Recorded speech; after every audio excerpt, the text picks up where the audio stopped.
नमस्कार। मैं कमलेश कबीर आपका एक बार फिर स्वागत करता हूं इस नए एपिसोड में। आज के इस एपिसोड में हम बात करेंगे राम मंदिर के ध्वजारोहण की। तो आज अभिजीत मुहूर्त, और वो मुहूर्त था 10:50 का, सॉरी 11:50 का। प्रधानमंत्री नरेंद्र मोदी ने एक बार फिर जिस तरीके से राम मंदिर का जो शिलान्यास था, इसके बाद राम मंदिर के शिलान्यास के बाद अगर हम देखते हैं तो जिस तरीके से जो है वो उद्घाटन किया गया और अब जो है वो ध्वजारोहण, तो एक ऐसा कालखंड जो अब हजारों साल तक इस बात की गवाही देता रहेगा कि इस देश में एक ऐसा प्रधानमंत्री जो है वो आया था और उस प्रधानमंत्री ने ये काम जो है वो पूर्ण किए थे। और वैसे भी जो कोई अगर रामायण से थोड़ा सा भी वास्ता रखता है तो उसको पता ही है कि हम लोग जो है वो एक निमित्त मात्र है। तो कार्य पूरा करने का हमें जो है वो एक तरीके से आदेश होता है और जिसको ये आदेश मिलता है उसके हाथों से ये काम जो है वो संभव होता है। अब चूंकि जब हम बात करते हैं प्रधानमंत्री नरेंद्र मोदी की, तो हम इसके ऊपर चर्चा करें उससे पहले एक बात जो हमें समझ लेनी चाहिए। अगर हम राजनीति की बात करते हैं तो राजनीति में आरोप और प्रत्यारोप, जैसे विपक्ष, तो विपक्ष का काम होता है सरकार की आलोचना करना, लेकिन उस आलोचना में एक जो है वो एक लिमिट होती है कि आप किस लिमिट तक उसकी आलोचना कर सकते हैं। आप राजनीतिक कार्यों की आलोचना करें वो समझ में आता है, लेकिन जब हमारा विपक्ष जो है वो इसको भूलकर या तो वो जो है वो किसी धर्म विरोधी या फिर राष्ट्र विरोधी गतिविधियों में चला जाता है, तो फिर उसके लिए जो है वो शंका और चिंता जाहिर करना इस देश की जनता का और मीडिया का दोनों का काम है। लेकिन आज हमने देखा है कि मीडिया का एक वर्ग जो है वो प्रधानमंत्री नरेंद्र मोदी के खिलाफ चलता है। और ये मैं इसलिए कह रहा हूं क्योंकि आज जो धर्म ध्वजा जो फहराई गई राम मंदिर की उसके ऊपर, शिखर के ऊपर, उसके बाद प्रधानमंत्री नरेंद्र मोदी ने एक स्पीच दिया और उसमें कहा कि हमें गुलामी की जो मानसिकता है उससे बाहर निकलने की जरूरत है। और जो मैकाले की जो गुलामी की मानसिकता थी, तो 2035 में उसको 200 साल पूरे हो जाएंगे। उनका जो कहने का जो जिसको हम कहें इशारा, वो राम मंदिर से जुड़ा हुआ था। लेकिन मैं उससे अलग थोड़ा सा एक जो है वो स्टेप आगे जाते हुए, जब हम 1947 से पहला का मीडिया देखते हैं और आज का मीडिया देखते हैं, तो आखिर ये स्थिति बनी क्यों है? क्योंकि हमेशा चर्चा की जाती है तो एक विशेष वर्ग जो है वो हमेशा सरकार की आलोचना करता है, सत्ता का वो विरोध करता है, और आलोचना और विरोध दोनों में जो है वो फर्क होता है। अब ये क्यों करता है? क्योंकि उनको लगता है कि 1947 के पहले जो मीडिया जो था, जो लगातार अंग्रेजों के सत्ता के विरुद्ध जो है वो काम करता था, लेकिन आज का मीडिया जो उस गुलामी की मानसिकता में जी रहा है, वो मीडिया वर्ग के लोग जो उस मानसिकता में जी रहे हैं, वो भूल जाते हैं कि इस वक्त जो देश में सत्ता है वो हम लोगों की सत्ता है, वो लोकतंत्र का हिस्सा है। ये भारतीय जनता जो है वो तय करती है कि रूलिंग पार्टी कौन सी होगी, उसका लीडर कौन होगा। तो ये एक तरीके से अगर हम देखें, और उस वक्त जो है वो जबरदस्ती सत्ता थोपी जाती थी, वो बाहर के लोग थे जो इस देश के ऊपर शासन करने आए थे, इसको गुलाम बनाने आए थे। तो इसका ये फर्क जो है आज भी ये मीडिया वर्ग जो है वो समझ नहीं पा रहा है। और इसलिए आपने देखा कि 2014 के बाद से, क्योंकि सवाल यह उठता है कि 2014 से बाद में इस देश में क्या बदला, तो इस देश में क्या बदला उसकी गवाही जो है वो यही राम मंदिर दे रहा है। और किस तरीके से दे रहा है कि एक ऐसी धरती जिसके ऊपर भगवान राम का जन्म हुआ हो, और उस धरती के ऊपर आप भगवान राम का मंदिर नहीं बना सकते। तो क्या इससे पहले कोई सरकार नहीं थी? और फिर हमारी जो न्यायिक व्यवस्था जिसके हाथ बंधे हुए थे, वो इसके ऊपर कोई स्पष्ट, जिसको हम कहें कि सटीक फैसला लेने से इतना डर क्यों रही थी?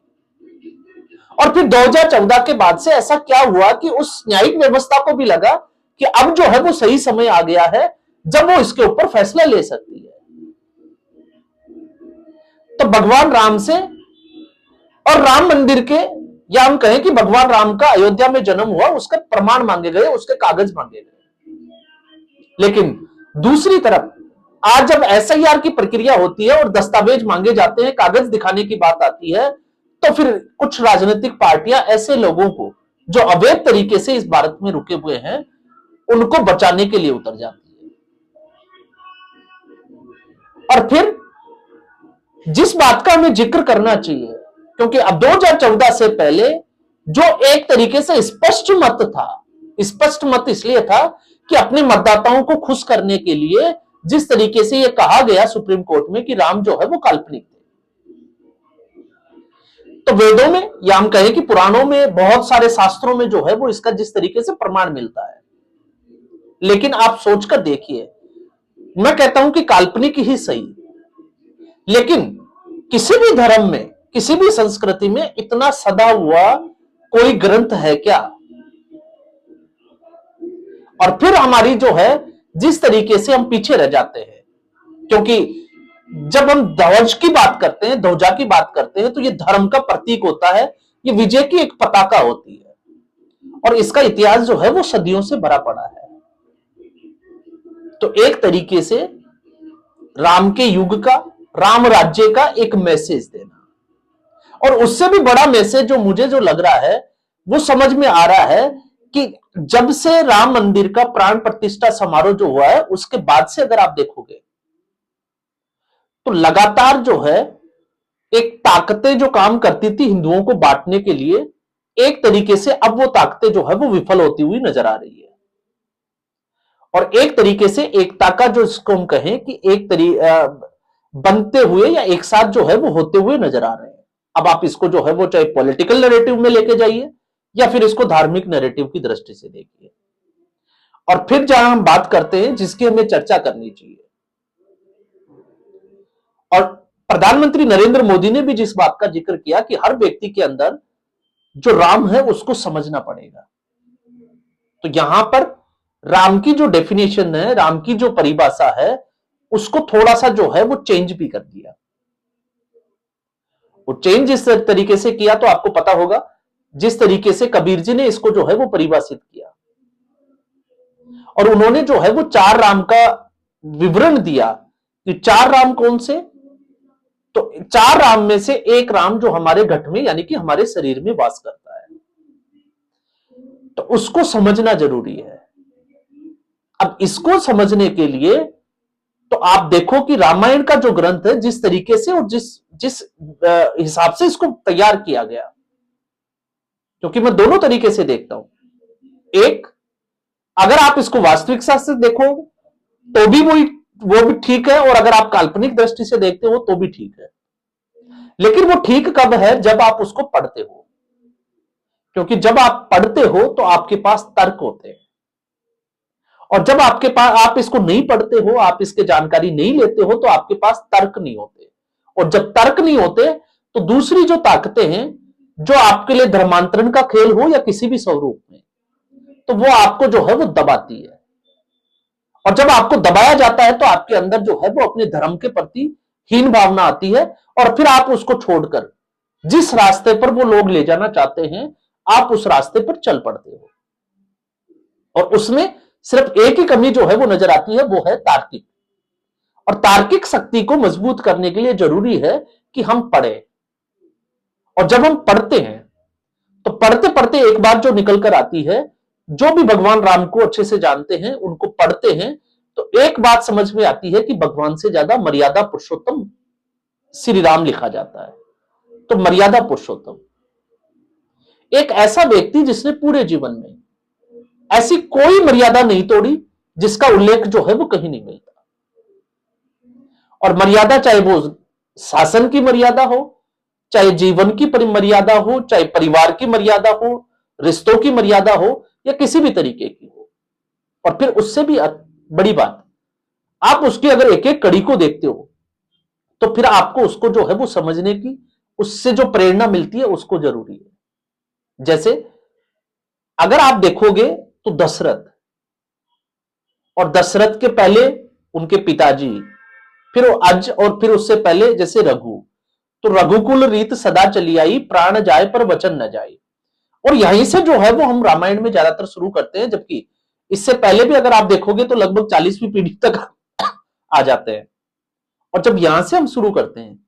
तो आप देखिए दशरथ, और दशरथ का मतलब जहां पर 10 रथ यानी कि 10 घोड़े जिस रथ के लगे हो, और वहां पे एक तरीके से जो समझाने का प्रयास किया गया वो था इंद्रिय। तो जिसने अपनी इंद्रियों को